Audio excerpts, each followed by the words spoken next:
Bismillahirrahmanirrahim. Assalamualaikum warahmatullahi wabarakatuh. Waalaikumsalam warahmatullahi wabarakatuh.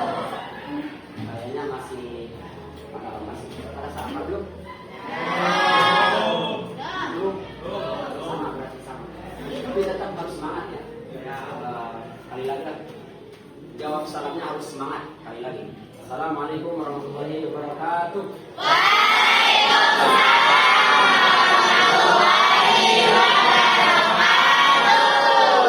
Sehat semuanya? Kalau saya bilang apa kabar semuanya, jawabnya alhamdulillah, luar biasa. Allah, biar lebih semangat. Mengerti? Apa kabar semuanya? Alhamdulillah, luar biasa. Allahu Akbar. Alhamdulillah, rabbil alamin, wa bihi nasta'in.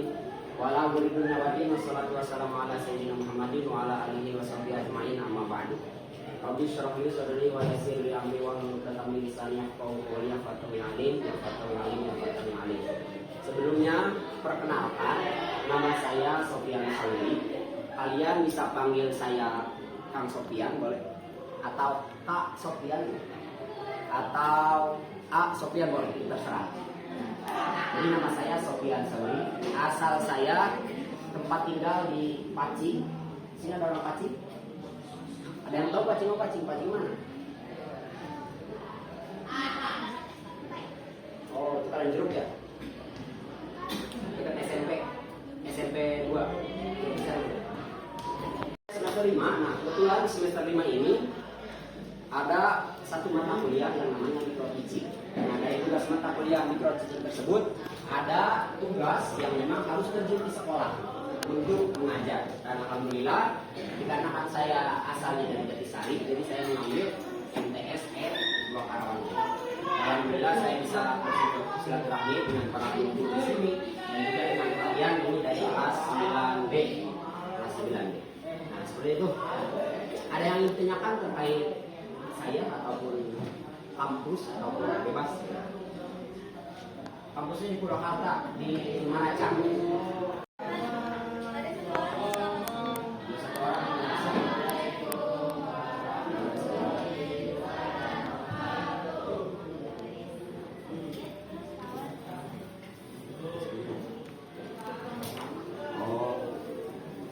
Boleh saya absen dulu ya. Asya, Destiana, Devis, Depri, Epi, Fajar, Wawan, Ayo, Dina, Ilham, Kesya, Khairunisa, Misela. Hari ini kita akan belajar terkait masalah fikih. Berbicara tentang fikih itu berkaitan dengan 4 hal atau 5 hal. Fikih itu terbagi 5 hal. Yang pertama ada namanya rumpul ubudiyah, yaitu yang berkaitan dengan ibadah. Nah, itu dibahasnya di dalam ilmu fikih. Toharo seperti wudu, adus, tayamum, itu dibahas di dalam ilmu fikih. Masuknya ke rumpul ubudiyah. Atau sholat, itu dibahasnya dalam ilmu fikih. Ibadah haji, puasa, itu dibahasnya di dalam ilmu fikih. Itu yang pertama, rumpul ubudiyah. Yang kedua ada rumpul muamalah, yaitu yang membahas tentang bagaimana cara kita bersosialisasi dalam jual beli ataupun utang piutang. Nah, ini yang akan kita bahas yaitu terkait masalah riba. Masalah riba ini masuk ke dalam fikih muamalah. Selanjutnya ada rumpul munakahah, yaitu yang membahas tentang pernikahan. Itu juga masuknya ke dalam ilmu fikih. Rumpul munakahah itu yang terkenal dengan ITCR, nikah, talak, cerai, rujuk. Itu masuknya ke dalam ilmu fikih. Terus ada lebih jauhnya rumpul jinayah, yang berkaitan dengan hukum kisos ataupun perpolitikan. Itu tidak dibahas di dalam ilmu fikih. Nah, tapi yang akan kita bahas yaitu terkait riba yang masuk ke dalam muamalah. muamalah. Jadi muamalah itu yang berkaitan dengan jual beli, utang piutang, sewa menyewa, apalagi pinjam meminjam. Nah, itu yang berkaitan dengan muamalah. Nah, di antara muamalah tersebut ada konsep yang membahas tentang riba. Ini. Mungkin kalian sudah tidak asing lagi ya, ketika mendengar kata riba. Sudah sering mendengar kata riba? Sering, tapi tahu tidak riba itu? Ya, karena ada di depan. Nah, tapi sebelum kita masuk ke materi supaya lebih semangat, saya bikin SPG dulu biar semangat. Kalau saya bilang pagi, kalian tepuk tangan 1 kali. Kalau saya bilang siang, kalian tepuk tangan 2 kali. Kalau saya bilang sore, kalian tepuk tangan 3 kali. Kalau saya bilang malam, diam, karena malam itu artinya tidur. Yang pertama pagi 1 kali, siang 2 kali, sore 3 kali, malam ya. Jangan tepuk tangan dan jangan bersuara. Paham? Kita coba dulu. Pagi, siang, malam.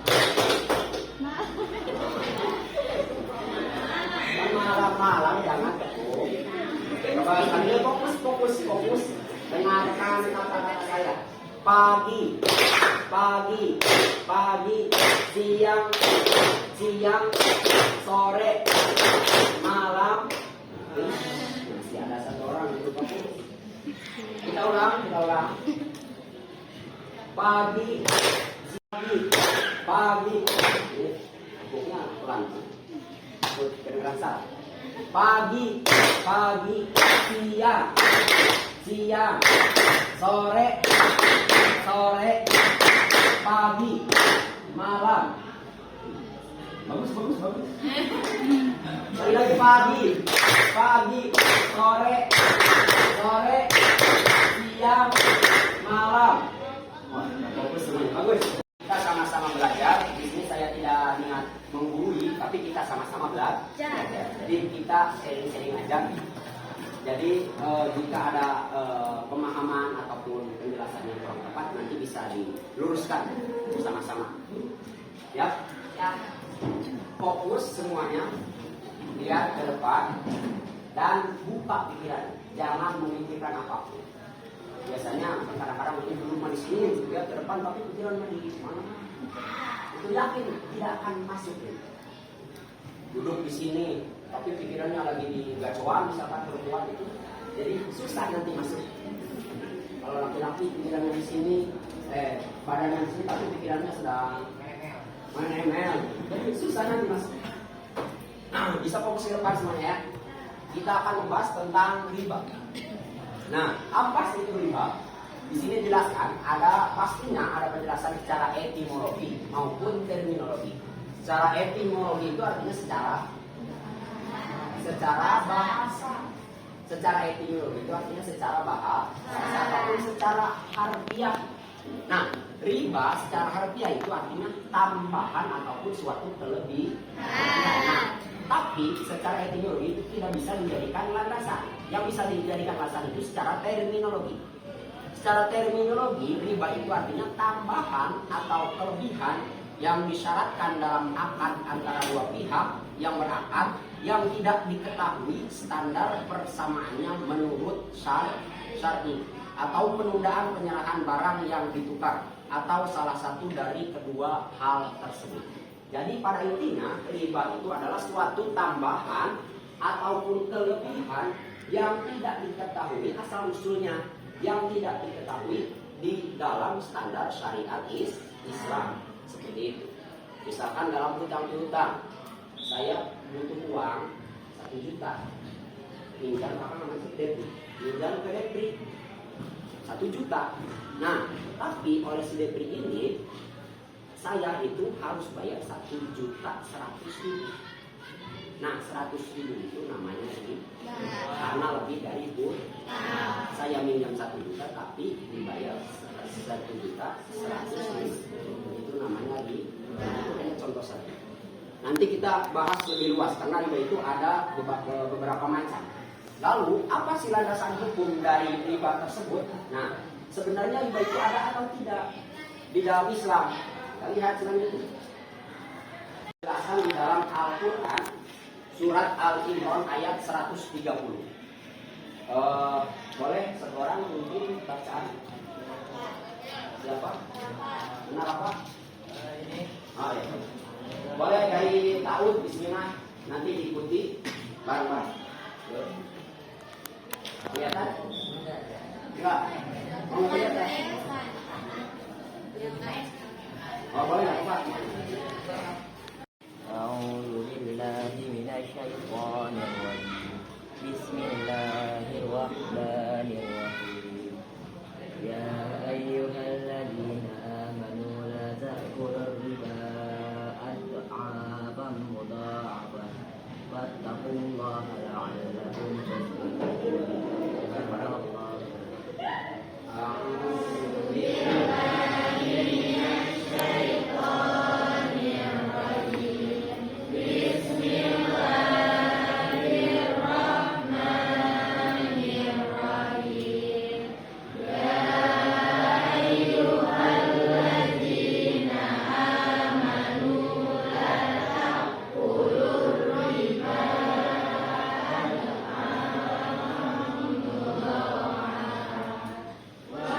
واتقوا الله لعلكم تفلحون. Boleh lihat ke depan. A'udzu billahi minasyaitonir rajim. A'udzu billahi minasyaitonir rajim. Bismillahirrahmanirrahim. Bismillahirrahmanirrahim. Ya ayyuhalladzina amanu la ta'kulur riba ad'afan mudha'afah.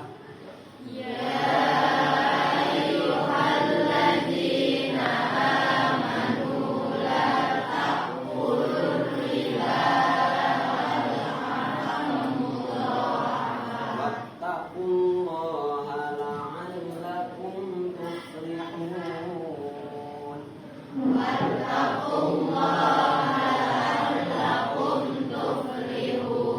Shadaqallahul adzim. Al-Imran ini dijelaskan bahwasanya wahai orang-orang yang beriman, janganlah kamu memakan riba, memberi panggilan, dan bertakwalah kepada Allah agar kamu beruntung. Jadi di sini jelas bahwa kita selaku orang yang beriman harus menjauhi yang namanya riba. Jangan sekali-kali kalian mendekati yang namanya riba. Nah, supaya kita tahu dan bisa menjauhinya masalah riba tersebut, kita bahas nanti ke depan. Ini dari di dalam Al-Quran, berarti tadi surat Al-Imran ayat 130. Nah, lalu di dalam hadis, apakah ada di dalam hadis yang menjelaskan tentang riba? Nah, di sini ada dijelaskan. Boleh diikuti. An Abi Hurairah. Radhiyallahu an. Anin Nabi sallallahu alaihi wasallam. Qala. Ijtanibu. As-sab'a. Al-mubiqati. Qalu. Ya Rasulullah. Wa ma hunna. Qala. Asyirku billah. Wasihru. Wa qatlun nafsi. Allati haramallahu. Illa bil haqqi. Wa aklur riba. Wa aklu malil yatimi. Wa tawalli yaumaz zakfi. Wa qadful muhsanati. Al-mu'minati. Al-ghafilati. Kira-kira apa yang bisa kalian pahami dari hadis yang ada di depan ini? Boleh yang ada yang mau berpendapat, silakan.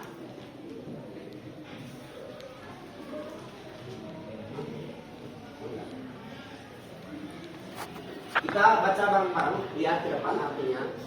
Dari Abu Hurairah radhiyallahu anhu, dari Nabi Shallallahu Alaihi Wasallam, beliau pernah bersabda, "Istanibu sab'an mubiqati, jauhilah 7 dosa yang akan membinasakan."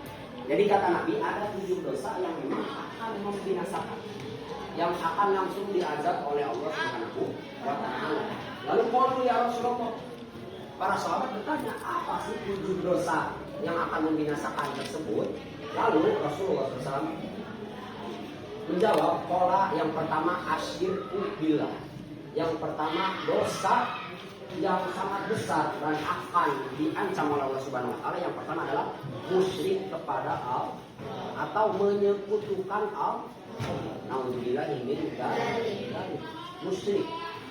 Awas. Musyrik ini kan ada musyrik kafir, ada juga musyrik jali. Ada musyrik yang terang-terangan, ada juga musyrik yang samar.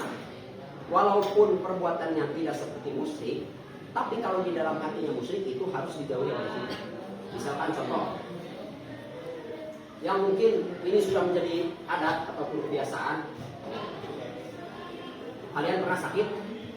Pernah sakit? Kalau sakit apa? Berobat. Ya, kalau udah berobat pasti dikasih obat. Kalau udah dikasih obat pasti minum obat. Nah, setelah minum obat kalian sehat Pak. Nah, lalu di dalam hati kalian, kalian berpikir kalian sehat itu dikarenakan obat, bukan karena Allah. Itu namanya musyrik kopi. Awas, lihat. Gak sering kalian gitu ya? Mudah-mudahan bisa diperbaiki. Awas hati-hati. Jadi kalau kalian sakit, lalu kalian sehat tadi itu, memang syariatnya ataupun perantaranya itu karena obat, kami tetap yang menyembuhkan kalian itu adalah Allah Subhanahu wa Ta'ala. Jadi jangan sampai menjadikan kudrat dan irodat Allah Subhanahu wa Ta'ala. Yang pertama itu dosa yang akan membinasakan itu, yang pertama musyrik. Yang kedua wasibu, sihir. Tahu sihir? Yang berkaitan dengan kedukunan, awas. Di sini ada, takutnya ada yang cita-citanya jadi dukun, awas, jangan. Nah, selanjutnya waqatlun nafsi allati haramahu bil haqqi, membunuh sesama muslim yang bukan hak. Itu tidak boleh. Sesama muslim saling membunuh tidak boleh. Karena alhamdulillah sekarang banyak beritanya ya kan? Banyak beritanya suami yang membunuh istri. Kemarin sempat viral yang apa namanya, istrinya lagi karaokean dibunuh langsung. Udah pernah lihat? Itu awas, tidak boleh. Atau biasanya siswa pelajar yang sering ikut tawuran sampai bunuh, itu tidak boleh. Itu akan menimbulkan azab Allah Subhanahu wa Ta'ala. Awas, tidak boleh. Membunuh sesama muslim itu tidak boleh. Sekesal apapun kita tidak boleh. Tidak ada haknya kita untuk membunuh orang lain. Seperti itu bisa dipahami. Selanjutnya waktu riba. Nah ini selanjutnya dosa yang akan mengancam atau mendatangkan azab Allah, yaitu makan riba. Mudah-mudahan kita bisa menjauhi. Lalu waktu melihat ini, yaitu yang selanjutnya memakan harta yatim. Awas. Selanjutnya watawali yaumazaki, kabur dalam peperangan. Nah, ini mudah-mudahan jadi pemahaman. Jadi dulu itu kan Islam belum tersebar luas. Kalau sekarang sudah tersebar luas gitu. Dulu zaman Nabi itu sering melakukan perang. Nah, ada orang-orang yang memang tidak mau ikut perang. Nah, tidak mau ikut perang itu dosa besar. Ataupun misalkan ikut perang tapi di dalam peperangan kabur, itu dosa besar. Itu tidak boleh. Jadi mengapa kok ikut perangnya itu tapi kabur itu dosa juga? Iya, karena kalau ada yang kabur satu orang, itu akan melemahkan semangat para pejuang yang lain. Biasanya nih, yang tawuran itu biasanya kan di satu rombongan saling serang tuh. Kalau ada satu orang yang mundur, biasanya yang lain mundur. Biasanya. Nah, ditakutkan jika ada satu orang yang kabur itu mengurangi semangat juang yang lain. Nah, selanjutnya wafat bermusana di al-Madinah. Selanjutnya yang terakhir adalah menuduh zina terhadap seseorang yang muslim. Misalkan ada seseorang yang muslim nanti yang solehah tapi dituduh zina, itu dosa besar. Ternyata di dalam hadis juga dijelaskan bahwa riba itu merupakan perbuatan yang harus dijauhi. Nah, kita masuk ke macam-macam riba. Macam-macam riba. Yang pertama ada riba qard, yang kedua ada riba fadl, yang ketiga ada riba ya, yang keempat ada riba ya. Yang pertama ada riba, yang kedua fadl atau padri boleh, riba padri boleh, riba fadl boleh. Yang kedua riba, yang kedua, yang ketiga, yang keempat. Jadi riba itu semuanya ada empat. Pertama qard, yang kedua fadl, yang ketiga yang keempat nasihat. Kita bahas satu-satu. Adalah yang berapa? Tambahan atau suatu pinjaman yang yang disyaratkan oleh si pemerintah kepada orang yang berutang. Nah, ini seperti halnya tadi, misalkan namanya siapa? Kesya lagi butuh uang 5 juta. Bisa butuh uang nih, tapi gak punya uang, pasti mau nih agar silaturahmi tidak terputus, pinjam dulu.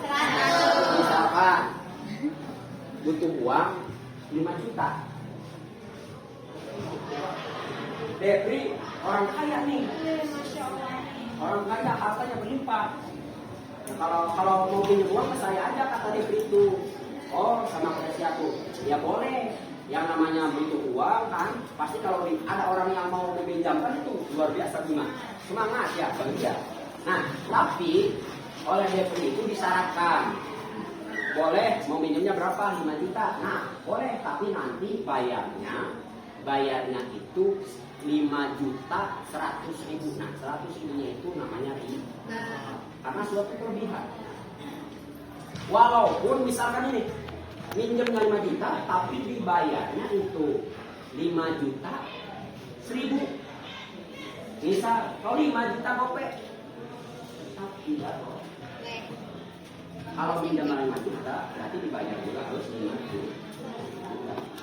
Nah, atau gini, Ilham butuh uang, pinjam ke Depri. Kan Depri orang kaya dari tadi ya, baik banget minta uang. Nah, Ilham pinjam uang 1 juta, dikasihlah oleh Depri, tapi dengan bayar 1 juta plus pijat. Misalkan boleh saya bayar 1 juta, tapi nanti pijitin saya ya, itu juga boleh, karena pijat juga itu ada harganya. Itu sekarang kalau dipijit berapa nih? Diurut ya, sakit kamu suka dipijit. Nah, itu namanya riba qard. Namanya apa? Riba qard. Riba fadl adalah tukar menukar dua barang yang sejenis dengan menerbitkan timbangan atau. Saya orang kampung, karena orang kampung kebanyakan petani, pasti berasnya bagus-bagus. Yang cocok siapa namanya? Ya, Rapa orang kota. Misalkan saya orang kampung, Rapa orang kota. Rapa orang kota nih, kan di kota itu jarang ada sawah. Nah, adanya pabrik seperti. Nah, Rapa ingin makan beras bagus. Saya punya beras bagus di kampung. Misalkan saya udah kenal sama Rapa. Nah, saya punya beras bagus, Rapa juga punya beras, tapi berasnya beras jelek. Misalkan, berasnya kata Rapa tuh, Kang boleh dong, saya mau makan beras bagus. Oh boleh, ditukarlah. Misalkan ditukar. Nah, tapi di penukaran tersebut, misalkan saya mensyaratkan, kan ini saya berasnya bagus, Rapa berasnya jelek, berarti tidak boleh sama dong. Itu tidak. Jadi saya misalkan, itu belajar gimana? Ya boleh. Saya 1 kilo. Nah, karena saya berasnya beras bagus, Rafa beras jelek. Saya 1 kilo, Rafa 1,5 kilo. Nah, itu tidak boleh. Tidak. Ini bacakan apa itu? Keuntungan dari proses jual beli karena berpisahnya penjual dan pembeli dari tempat akad atau transaksi sebelum serah terima barang dilakukan. Nah, riwayat ini adalah suatu proses jual. Ilham, kalau misalkan dibelikan buat itu pasti senang nih, misalkan. Nah, dibelikan oleh Fajar dengan harga misalkan 1.500.000, tapi emasnya tidak langsung diberikan. Nah, itu namanya dilihatin dari tangan ke tangan, tidak boleh ada tidak. Seperti itu. Misalkan saya bayar sekarang, tapi emasnya nggak langsung dikasihkan, misalkan besok, itu tidak boleh. Itu namanya riba. Ya. Terakhir ada riba nasiah. Baca. Riba nasiah penundaan pembayaran dalam tukar menukar barang sejenis atau berlainan jenis atau tambahan dalam hutang piutang sebagai imbalan atas penundaan pembayaran tempo. Nah, ini hampir sama. Riba nasiah ini hampir sama dengan riba jad. Hampir sama dengan riba jad.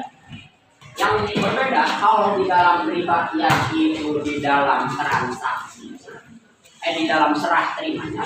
Kalau riba nasiah itu di dalam serah terimanya.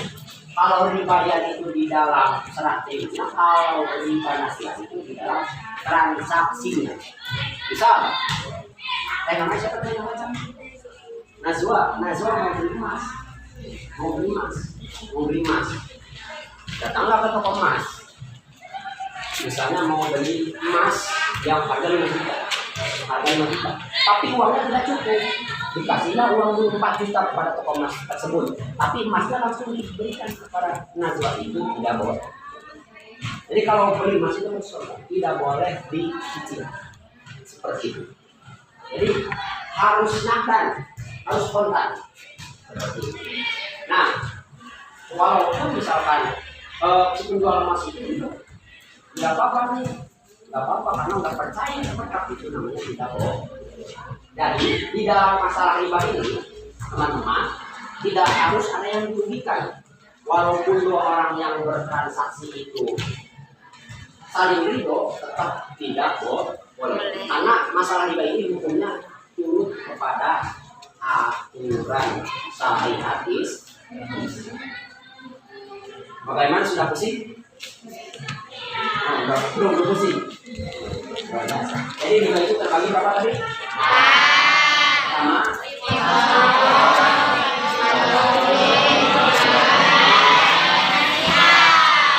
Boleh ditutup bukunya? Yang pertama,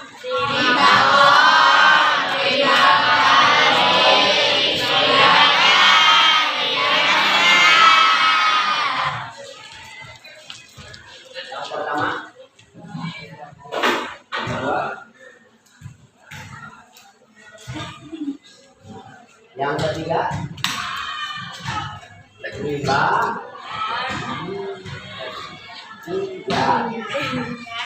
Yang keempat, riba nasiah. Nah, belakang nih. Yang pertama, yang kedua, yang keempat, yang kedua, ya. Nah, yang kedua, yang ke-1, luar biasa. Paham? Bisa dipahami?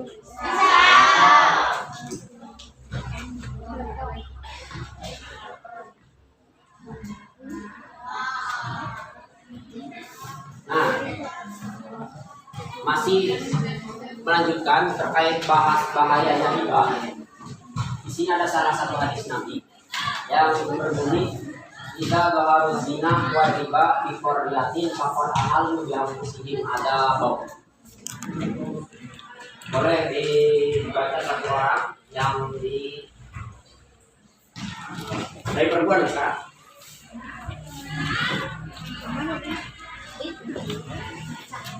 Ya.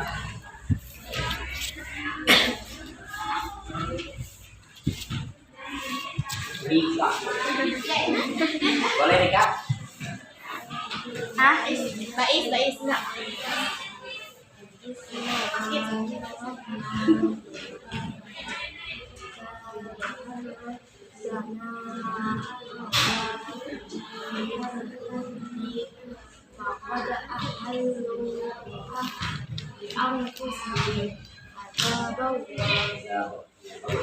Ini tidak ada harus zina bukan sopan. Zina. Boleh diikuti. Ida harus zina. Wariba. Fi qaryati. Wa'alu. Angkusihim. Zabab.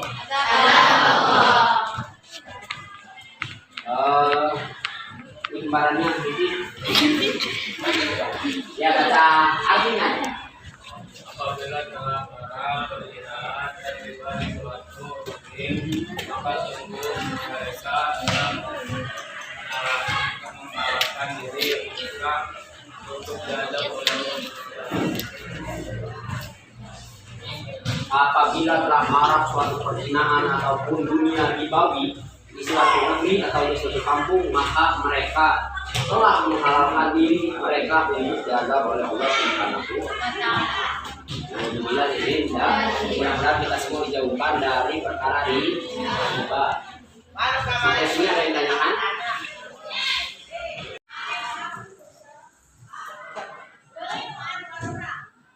Ada lagi 4 kelompok 1, 2, 3, 4. Apa? Silakan kalian tulis di boleh di kertas nomor saja, di kertas nomor saja. Yang pertama terkait hikmah yang dapat kita ambil jika kita terjauh dari perbuatan ini. Yang pertama. Yang kedua, tuliskan pesan dan kesan terkait pembelajaran kita kali ini. Yang ketiga, buatlah pertanyaan, baik itu seputar materi ataupun bebas. Boleh. Jadi ada 3. Yang pertama, hikmah yang bisa diambil dari kira-kira dari orang yang terhindar dari perbuatan riba. Silakan tuliskan hikmah menurut pendapat kalian. Kira-kira jika kalian terhindar dari perbuatan riba, kira-kira hikmahnya apa? Silakan dituliskan. Ya. Yang kedua, berikan pesan dan kesan terkait pembelajaran kita hari ini. Yang ketiga, jika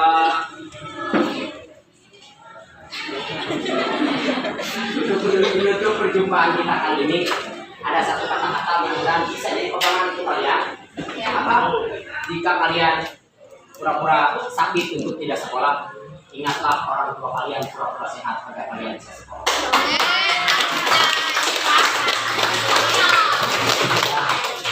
Baik teman-teman, mungkin cukup sekian perjumpaan kita kali ini. Jika kalian bertemu saya di jalan, jangan sungkan untuk bertanya. Mudah-mudahan pembelajaran kita kali ini bermanfaat. Assalamualaikum warahmatullahi wabarakatuh.